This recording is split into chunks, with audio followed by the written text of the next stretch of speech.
ഞാൻ doctor Pradeep Joseph Kottam, neurologist, Rajagiri hospital, Aluva. രക്തം കട്ടപിടിക്കാതിരിക്കാൻ നൽകുന്ന അബിക്സാബാൻ എന്ന മരുന്നിനെക്കുറിച്ചാണ് ഇന്ന് പറയുന്നത്. എങ്ങനെ കഴിക്കണം? ഇത് ദിവസത്തിൽ 2 തവണ, കൃത്യം 12 മണിക്കൂർ ഇടവേളയിൽ. ഉദാഹരണത്തിന് രാവിലെ 8-നും രാത്രി 8-നും കഴിക്കേണ്ട മരുന്നാണ്. ഭക്ഷണത്തോടൊപ്പമോ അല്ലാതെയോ കഴിക്കാം. ഗുളിക വിഴുങ്ങാൻ ബുദ്ധിമുട്ടുള്ളവർക്ക് ഇത് പൊടിച്ച് വെള്ളത്തിലോ ഭക്ഷണത്തിലോ ചേർത്ത് കഴിക്കാവുന്നതാണ്. മരുന്ന് മറന്നുപോയാൽ, ഒരു ഡോസ് കഴിക്കാൻ മറന്നുപോയാൽ ഓർമ്മ വന്നയുടൻ കഴിക്കുക. എന്നാൽ അടുത്ത ഡോസിനുള്ള സമയമായെങ്കിൽ മറന്ന ഡോസ് ഒഴിവാക്കുക.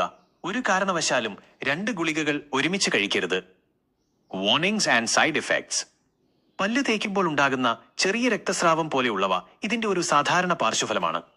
എന്നാൽ മൂത്രത്തിലോ മലത്തിലോ രക്തം കാണുക, രക്തം ഛർദ്ദിക്കുക, 10 മിനിറ്റിലധികം നീളുന്ന മൂക്കിലെ രക്തസ്രാവം അല്ലെങ്കിൽ അസഹനീയമായ തലവേദന എന്നിവ ഉണ്ടായാൽ ഉടൻ വൈദ്യസഹായം തേടണം. ഡോക്ടറുടെ നിർദ്ദേശമില്ലാതെ ഇതിനൊപ്പം വേദന സംഹാരികൾ, പെയിൻ കില്ലേഴ്സ് ഉപയോഗിക്കരുത്. പല്ലെടുക്കാനോ ഏതെങ്കിലും സർജറിക്കോ പോകുമ്പോൾ ഈ മരുന്ന് കഴിക്കുന്ന വിവരം ഡോക്ടറെ നിർബന്ധമായും അറിയിക്കുക.